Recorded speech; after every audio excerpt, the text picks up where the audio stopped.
عارف رومی رحمۃ اللہ علیہ فرماتے ہیں کہ مثال دینے کے لیے بات سمجھاتے ہیں. فرماتے ہیں ایک شخص جنگل میں لکڑیاں کاٹنے جایا کرتا تھا تو شیر سے دوستی ہو گئی, یعنی ڈائریکٹ بادشاہ سے دوستی ہو گئی.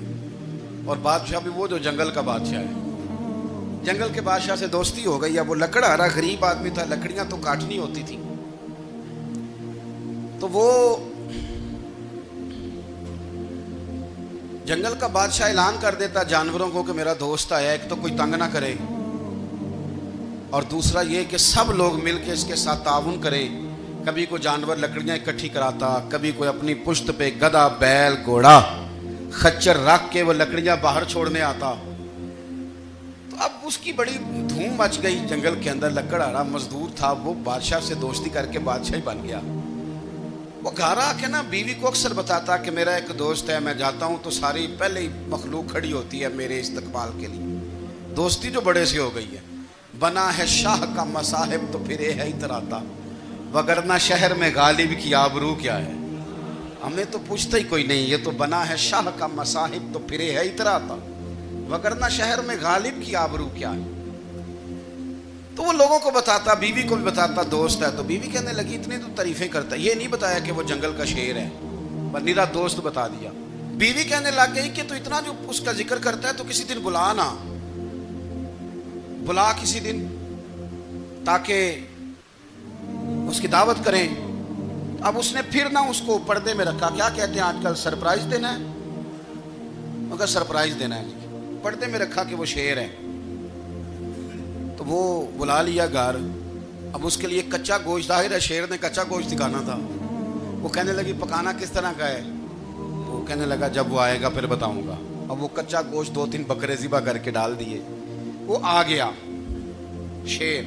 عارف رومی کہتے ہیں جب وہ آیا نا تو اس کی بیوی نے دیکھا تو اس نے ایک سخت جملہ کہہ دیا. کہنے لگی اوہو, میں سمجھی تھی پتہ نہیں کون ہے, اس طرح کے درندے تیرے یار ہیں, کتے بلے دوست بنائے ہوئے ہیں, یہ کیا بات ہوئی.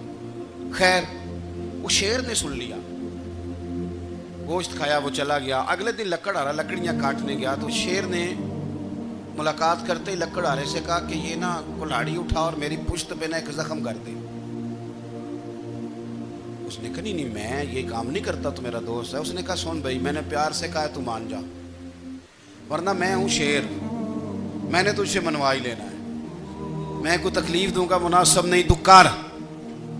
اس نے کلاڑی اٹھائی اور اس کی پشت پہ ایک زور سے زخم لگا دیا, خون بہنے لگا. اس نے کہا تو نے آج کے بعد آنا ہے, لکڑیاں کاٹنی ہے, تجھے کوئی کچھ نہیں کہے گا, بس یہ ایک حکمت تھی جو میں نے کیا ہے. قصہ مختصر.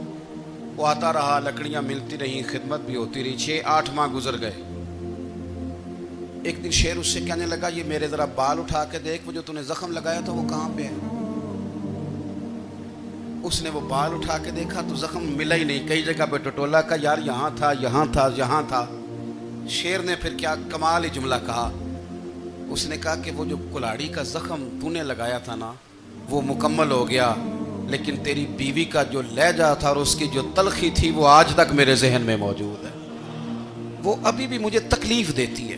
وہ بات سوچتا ہوں مجھے اس نے درندہ کہا, اس نے میرے بارے میں اتنے کچے اور کمزور اور سخت جملے کہے, تو وہ بات مجھے بھولتی, وہ آج بھی میرے ذہن میں اسی طرح گونجتی ہے. تلخ جملے جو اس نے کہے اور خوفناک جو انداز اس نے اختیار کیا, وہ بات مجھے کبھی بھی بھولتی. تو آپ کے لفظ لوگوں کو بھول جاتے ہیں پر لہجہ یاد رہتا ہے اگر ہم اپنے لہجے پر تھوڑی توجہ ہی کر لیں. کچھ لوگ کہتے ہیں جی میرا جی روٹین ہی یہ ہے بات کرنے کی. تو یہ یاد رکھنا کسی وقت ایسا بھی ہوتا ہے کہ شیر کو سوا شیر مل جاتا ہے. پھر ایسا نہ ہو کہ آپ کی تلخی کی جواب میں کوئی اس طرح کی تلخی ہو کہ پھر آپ اس کو کبھی بھلا نہ سکیں. ہمارے ہاں نا یہ دور تیزیاں دکھانے کا دور ہے. کچھ لوگ ضرورت سے زیادہ تیزی دکھانے کی کوشش کرتے ہیں. ان بیچاروں کا کبھی کبھی اتنا سخت نقصان ہوتا ہے کہ ان کو ان سے بھی کئی گنا تیز بندہ مل جاتا ہے. وہ کسی ایسی جگہ جا کے بیچارے الجھ جاتے ہیں جہاں سے واپسی کا راستہ نظر نہیں آتا.